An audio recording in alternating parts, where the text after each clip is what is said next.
বন্ধুরা, দুই শালিকের আজকের পর্বে দেখা যাবে দেবা আঁখিকে বাঁচানোর পর জিজ্ঞাসা করে, ঝিলিক তুই ঠিক আছিস তো? আচ্ছা বল তো, তোকে এখানে কারা এনেছিল? তুই কি তাদেরকে চিনিস?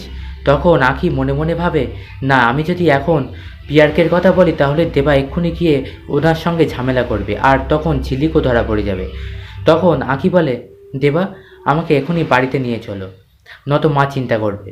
তখন দেবা মনে মনে ভাবে, ও ও আজকে বাড়ি যেতে চাইছে কারণ ওর তো আজকে আশীর্বাদ, তাই না? এরপরে দেবা আর কিছু বলে না, তখন আঁখিকে নিয়ে বাড়ি ফেরে। অন্যদিকে দেখা যায় ঝিলিক ফোন করে গৌরবকে সব কথা বলে যে পিয়ারকে কিভাবে কাগজে সই করিয়ে নিয়েছে, আর একটা প্ল্যানও করে কিভাবে পিয়ারকের কাছ থেকে কাগজটা কেড়ে নেওয়া যায়। এরপরে দেখা যায় ঝিলিক, গৌরব এবং দলবল নিয়ে রাস্তায় রংটং মেখে নাচ গান শুরু করে পিয়ারকের গাড়ি আটকে। এরপর পিয়ারকে গাড়ি থেকে নামলে পিয়ারকে ঘিরে এদিকে গৌরব সমেত সবাই নাচ গান করতে থাকে। অন্যদিকে ঝিলিক গাড়ির মধ্যে ঢুকে সেই কাগজটা বার করে নিয়ে আসে। এরপরে পিয়ারকে চলে যায়। অন্যদিকে দেখা যায় ঝিলিক গৌরবকে কাগজটা দিতে গেলে গৌরবের হাত ফসকে মাটিতে পড়ে। তারপরে সেখানে থাকা একটা গরু কাগজটা খেয়ে নেয়, তাই গৌরবের আর কাগজটা পড়া হয় না। এরপরে ঝিলিকরা বাড়ি ফিরলে তখন পিয়ারকে জিজ্ঞাসা করে, তুই আঁকি তুই কিভাবে ফিরে আসলি? তখন ঝিলিক বলে, কেন আমার কি ফেরার কথা নয়? তখন গৌরব সবটা শুনে বলে, তুমি কি প্ল্যান করেছিলে আঁকির সঙ্গে?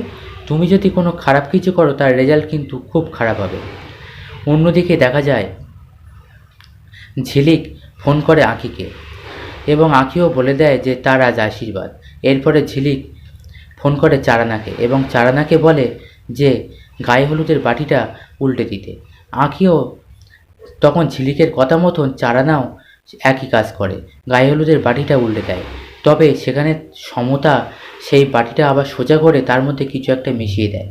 এরপরে দেখা যায় সমতা জোর করে ঝিলিককে আগেই হলুদটা মাখায়। এরপরে ঝিলিকের গা হাত পা চুলকাতে থাকে এবং জ্বালা ধরতে থাকে।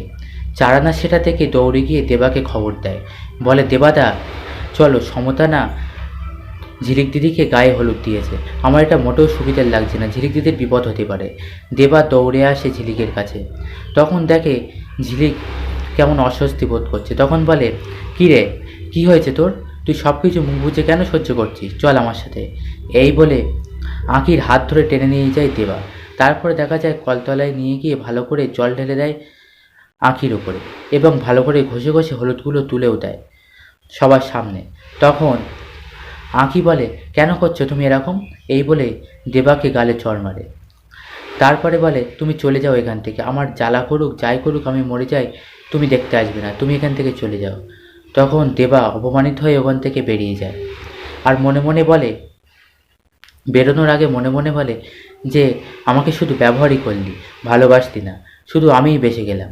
বন্ধুরা, পরবর্তী এপিসোডটি পেতে সবার আগে আমাদের চ্যানেলটিকে চোখ রাখুন।